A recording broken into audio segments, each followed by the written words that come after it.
그날 아침 출근하면서 불길한 예감 같은 건 전혀 없었습니다.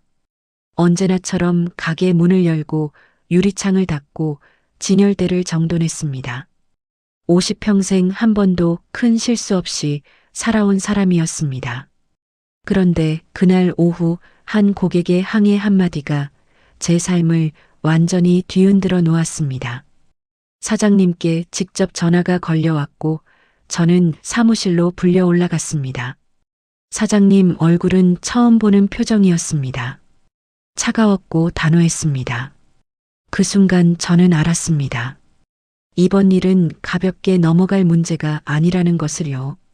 30년 가까이 일해온 이 자리가 단 한 사람의 말 한마디로 흔들릴 수 있다는 사실이 믿기지 않았습니다. 손이 떨렸고 입술이 바짝 말랐습니다. 무슨 말을 해야 할지 몰랐습니다. 변명을 늘어놓으면 오히려 더 나빠질 것 같았고 아무 말도 하지 않으면 인정하는 것처럼 보일 것 같았습니다. 그렇게 사무실 의자 앞에 선 채로 저는 그저 고개를 숙이고 있었습니다. 평생 쌓아온 신뢰가 단 한순간에 무너지는 기분이었습니다. 그리고 그 무너진 자리에는 후회와 원망과 억울함만 남았습니다. 저는 젊은 시절부터 백화점에서 일했습니다. 25살 때 처음 입사해서 1층 화장품 매장부터 시작했습니다. 당시엔 대학도 나오지 못한 사람이 백화점에 들어간다는 게 쉽지 않은 일이었습니다. 면접을 보러 갔을 때 면접관이 물었습니다. 왜 여기서 일하고 싶으냐고. 저는 솔직하게 대답했습니다. 제대로 된 직장에서 오래 일하고 싶다고, 성실하게 배우겠다고 말했습니다. 그 말이 통했는지 합격 통보를 받았고 그날부터 저는 매일 새벽같이 출근했습니다. 먼지 하나 없이 유리를 닦고 손님이 오시면 고개를 깊이 숙여 인사했습니다. 처음 몇 년은 정말 힘들었습니다. 하루 종일 서 있는 일이라 발이 퉁퉁 부었고 퇴근 후엔 걷기조차 힘들었습니다. 그래도 참았습니다. 이 일을 놓치면 다시 이런 기회가 오지 않을 것 같았기 때문입니다. 시간이 지나면서 손님들이 제 얼굴을 기억하기 시작했습니다. 단골이 생겼고 명절 때면 선물을 들고 찾아오시는 분도 계셨습니다.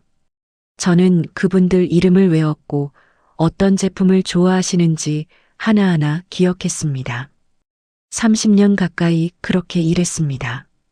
중간에 부서가 바뀌기도 했고 매장 위치도 여러 번 옮겨 다녔지만 저는 한 번도 이 회사를 떠나고 싶다는 생각을 해본 적이 없었습니다.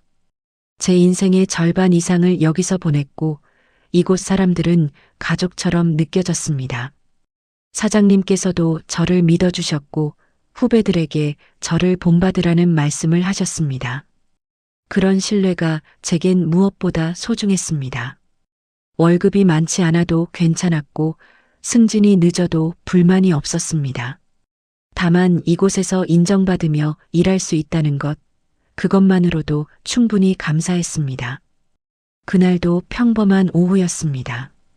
매장은 한산했고 저는 재고 정리를 하고 있었습니다. 그때 한 여성 고객이 들어오셨습니다.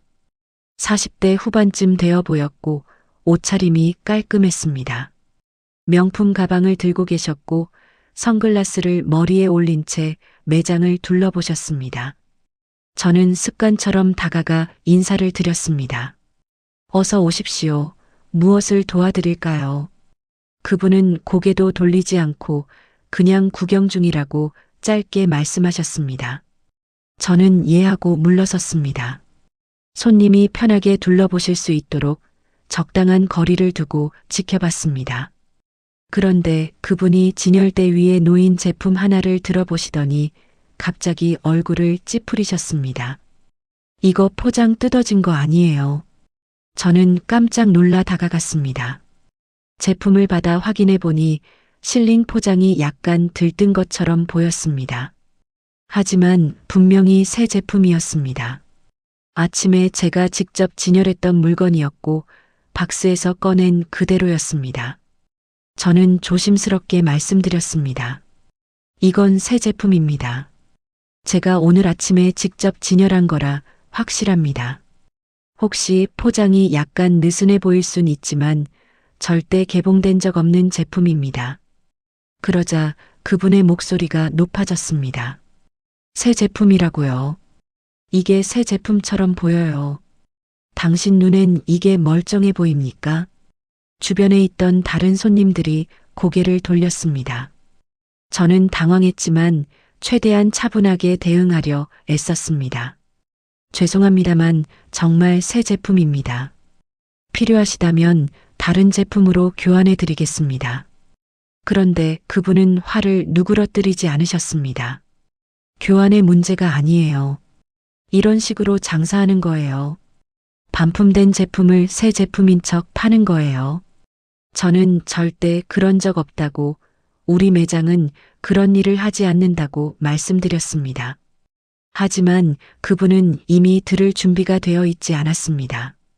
결국 그분은 고객센터에 전화를 거셨습니다. 매장을 나가시면서 큰 소리로 말씀하셨습니다. 이런 곳에서 다신 물건 안 사요. 사장한테 직접 얘기할 겁니다. 저는 그 뒷모습을 멍하니 바라볼 수밖에 없었습니다. 다른 동료가 괜찮냐고 물었지만 저는 대답할 수 없었습니다. 가슴이 두근거렸고 손이 차가워졌습니다. 설마 이 일이 크게 번지진 않겠지 하는 생각과 동시에 혹시 정말 문제가 생기는 건 아닐까 하는 불안이 교차했습니다. 1시간쯤 지났을 때 사무실에서 전화가 왔습니다. 올라오라는 짧은 말뿐이었습니다. 엘리베이터를 타고 올라가는 동안 머릿속이 하얘졌습니다. 사무실 문을 열었을 때 사장님은 책상에 앉아 계셨고 표정이 심상치 않았습니다. 고객 한 분이 본사에 직접 전화를 했어요. 당신이 불량 제품을 새 제품이라고 우겼다고 하던데 무슨 일입니까? 저는 천천히 상황을 설명했습니다. 제품은 분명 새 것이었고 제가 아침에 직접 진열한 것이라고, 포장이 약간 느슨해 보였을 뿐 절대 개봉된 적 없다고 말씀드렸습니다. 하지만 사장님은 고개를 저으셨습니다. 고객이 그렇게 느꼈으면 그게 문제입니다. 당신이 아무리 새 제품이라고 우겨도 고객이 불쾌하면 그건 우리 잘못입니다. 왜 바로 사과하고 교환해 드리지 않았어요? 저는 교환해 드리려 했다고, 하지만 그분이 듣지 않으셨다고 말씀드렸습니다. 사장님은 한숨을 쉬셨습니다. 이 일로 본사에서 감사가 내려올 수도 있어요. 당신 근무 태도를 다시 평가해야 할지도 모릅니다. 그 말을 듣는 순간 제 머릿속이 하얘졌습니다. 그날 밤 잠을 이룰 수 없었습니다. 침대에 누워 천장만 바라봤습니다. 30년을 일해왔는데 단 한 명의 고객 항의로 제 자리가 흔들릴 수 있다는 게 믿기지 않았습니다. 아내에게 말할 수도 없었습니다. 아내는 제가 이 회사에서 오래 일한 걸 자랑스러워했고 퇴직금 받으면 여행 가자는 말을 자주 했습니다. 만약 제가 해고라도 된다면 아내는 어떤 표정을 지을까요? 딸아이는 대학을 졸업하고 취업 준비 중이었습니다. 아버지가 직장을 잃었다는 소리를 듣는다면 얼마나 실망할까요? 머릿속으로 온갖 생각이 꼬리를 물었습니다. 다음 날 출근했을 때 동료들 시선이 달라진 것 같았습니다. 누군가는 동정하는 눈빛이었고 누군가는 어색하게 외면했습니다. 매장에 서 있는 동안 손님이 오실 때마다 긴장했습니다. 혹시 또 항의를 받는 건 아닐까, 작은 실수라도 하면 이번엔 정말 끝나는 건 아닐까 하는 두려움이 따라다녔습니다. 일주일쯤 지났을 때 인사팀에서 연락이 왔습니다. 면담을 하자는 내용이었습니다. 면담이라는 말은 좋게 들렸지만 실상은 문책을 위한 자리라는 걸 저는 알고 있었습니다. 면담 당일 저는 정장을 깔끔하게 차려입고 회사로 갔습니다. 인사팀 과장은 차분한 목소리로 말했습니다. 고객 만족이 우리 회사의 최우선 가치입니다. 이번 일은 고객이 불편을 느꼈다는 점에서 문제가 있었습니다. 앞으로 더 신중하게 행동해 주시기 바랍니다. 정직이나 해고 같은 말은 나오지 않았지만 저는 이미 마음속으로 낙인이 찍힌 기분이었습니다. 그 후로 몇 달 동안 저는 매장에서 유령처럼 일했습니다. 손님을 대할 때마다 과하게 조심했고 작은 말 한마디에도 신경을 곤두세웠습니다. 실수할까봐 두려웠고 또다시 항의를 받을까봐 불안했습니다. 동료들과의 관계도 어색해졌습니다. 누가 저를 어떻게 생각하는지 신경 쓰이기 시작했고 점심시간에도 혼자 구석에 앉아 있는 날이 많아졌습니다. 아내는 제가 달라진 걸 눈치챘습니다. 무슨 일 있어? 회사에서 뭔 일 있었어? 저는 아무렇지도 않다고 그냥 좀 피곤할 뿐이라고 둘러댔습니다. 하지만 거울을 볼 때마다 제 얼굴이 무너져가는 게 보였습니다. 주름은 더 깊어졌고 눈빛은 생기를 잃었습니다. 한때는 자신 있게 손님을 맞이하던 사람이었는데 이제는 눈도 제대로 마주치지 못하는 사람이 되어 있었습니다. 그리고 그 모든 것의 시작은 단 한 명의 고객이 던진 항해 한마디였습니다. 저는 점점 원망하기 시작했습니다.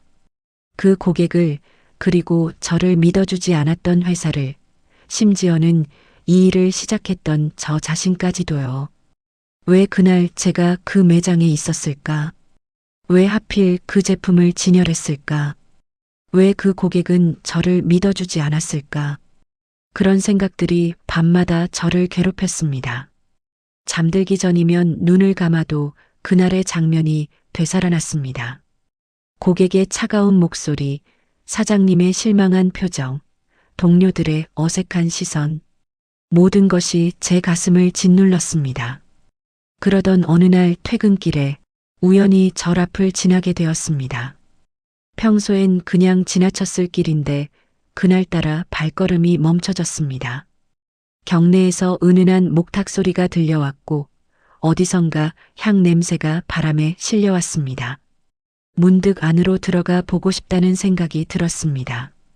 신발을 벗고 법당 안으로 들어갔을 때 스님 한 분이 법문을 하고 계셨습니다. 많은 사람은 아니었지만 몇몇 신도들이 조용히 앉아 듣고 있었습니다. 저도 구석자리에 앉았습니다. 부처님께서는 말씀하셨습니다. 남이 나를 어떻게 보는가 보다 내가 나를 어떻게 보는가가 더 중요하다고.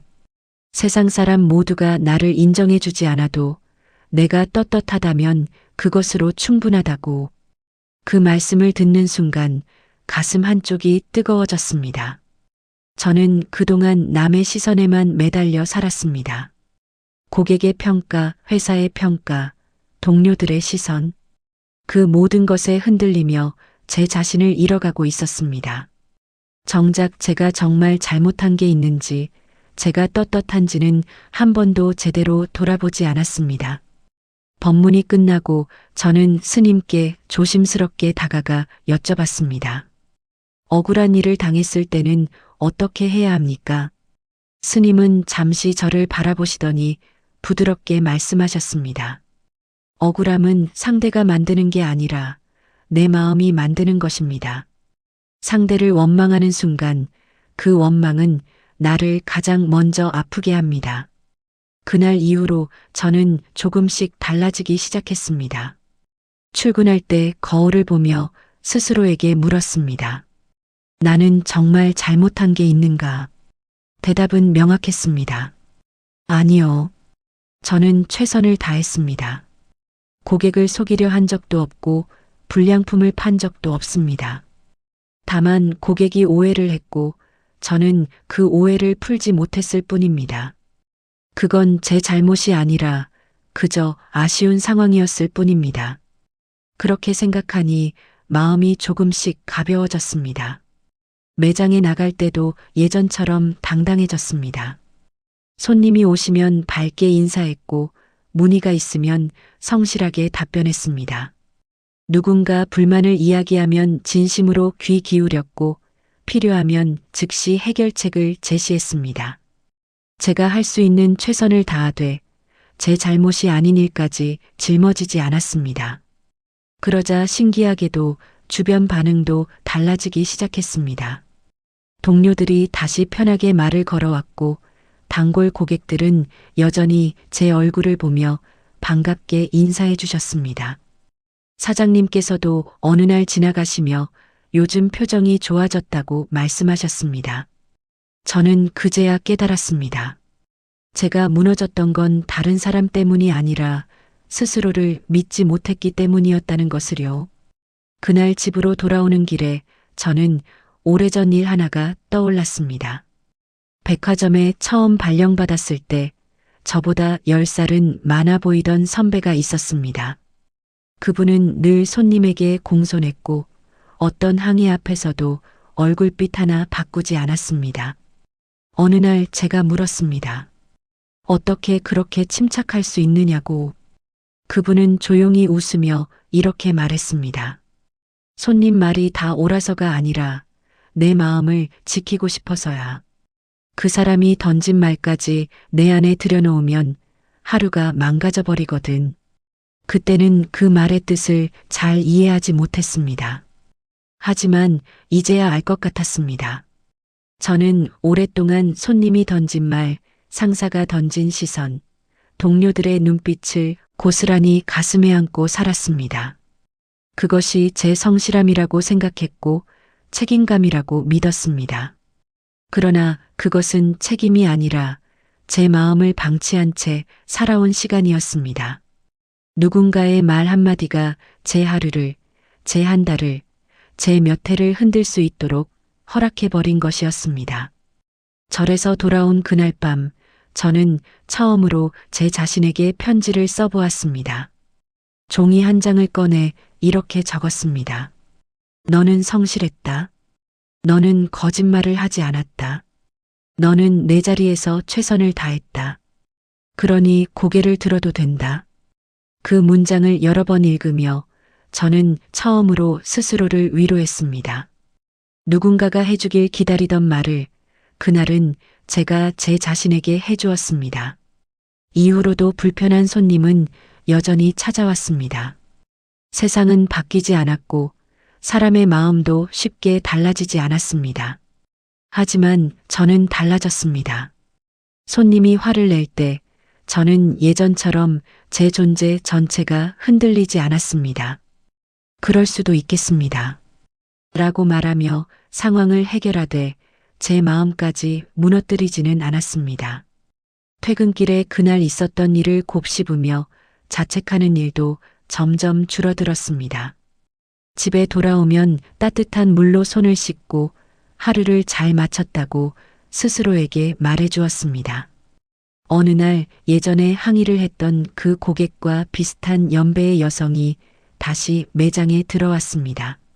저는 순간적으로 긴장했지만 곧 숨을 고르고 평소처럼 인사를 드렸습니다. 그분은 조용히 제품을 고르셨고 계산을 마친 뒤 잠시 망설이다가 말했습니다. 아까부터 보니까 여기 계신 분이 참 차분하시네요. 요즘 이렇게 응대하는 분 보기 힘들어요. 그 말을 듣는 순간 제 가슴 어딘가가 조용히 풀리는 느낌이 들었습니다. 그 한마디는 과거의 상처를 지우기 위한 보상이 아니라 앞으로의 시간을 살아갈 힘이 되어 주었습니다. 퇴직을 앞둔 어느 날 신입 직원 하나가 제게 조심스럽게 다가와 물었습니다. 선배님, 손님이 화를 내면 너무 무섭습니다. 제가 뭘 잘못했는지도 모르겠는데 자꾸 제 탓인 것 같아요. 저는 잠시 그 아이를 바라보다가 말했습니다. 내가 정말 잘못했는지 먼저 내 마음에 물어봐. 내가 성실했다면 그걸 먼저 믿어야 해. 세상은 늘 너를 평가하지만 너까지 너를 버리면 남는 게 없어. 그 아이는 고개를 끄덕이며 눈시울을 붉혔습니다. 저는 그 모습에서 과거의 제 자신을 보았습니다. 그리고 알았습니다. 제가 겪었던 그 하루, 그 항해, 그 흔들림이 헛되지 않았다는 것을. 그것이 저를 바꾸었고 또 누군가에게 작은 등불이 될 수 있다는 것을. 사람은 누구나 억울한 순간을 만납니다. 이유 없이 오해받고 설명할 기회도 없이 판단받는 날이 찾아옵니다. 그때 우리는 두 갈래 길 앞에 서게 됩니다. 하나는 원망을 움켜쥐고 스스로를 태우는 길이고 다른 하나는 떳떳함을 품고 다시 일어나는 길입니다. 저는 늦게나마 두 번째 길을 선택할 수 있었습니다. 세월이 흘러 저는 60을 넘기고 퇴직을 앞두게 되었습니다.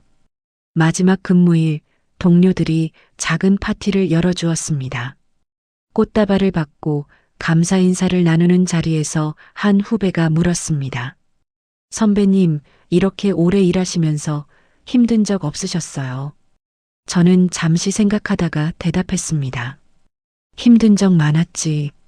그 중에서도 가장 힘들었던 건 억울한 일을 당했을 때였어. 하지만 그때 배운 게 있어. 남이 나를 어떻게 보든 내가 떳떳하면 된다는 것. 그게 제일 중요해. 후배는 고개를 끄덕였고 저는 마음속으로 그날의 고객에게 감사했습니다. 그 항의가 없었다면 저는 끝까지 남의 시선에만 의지하며 살았을 것입니다. 그 덕분에 저는 진짜 중요한 게 무엇인지 배웠습니다. 퇴직 후 몇 년이 지나 어느 날 마트에서 장을 보고 있을 때였습니다. 계산대 앞에서 한 직원이 고객과 실랑이를 벌이고 있었습니다.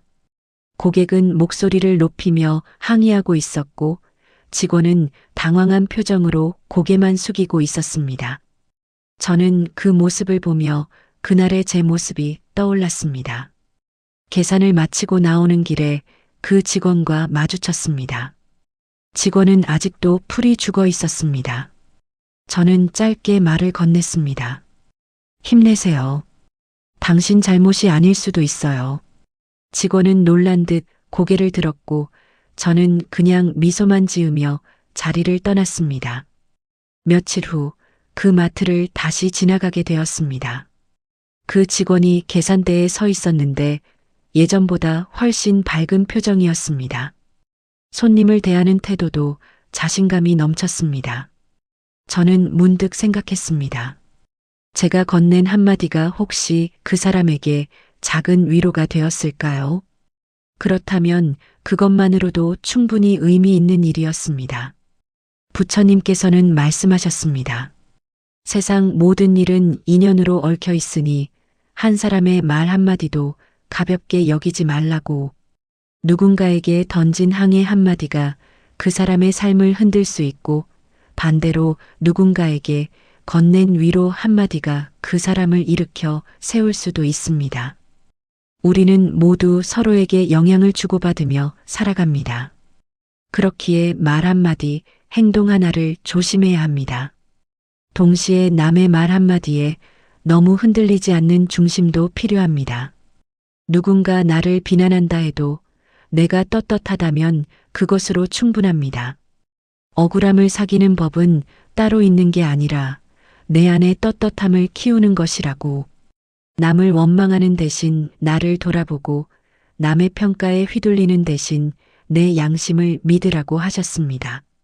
마음 선방은 살아오시면서 억울한 일을 겪었던 어르신들과 함께하고 싶습니다.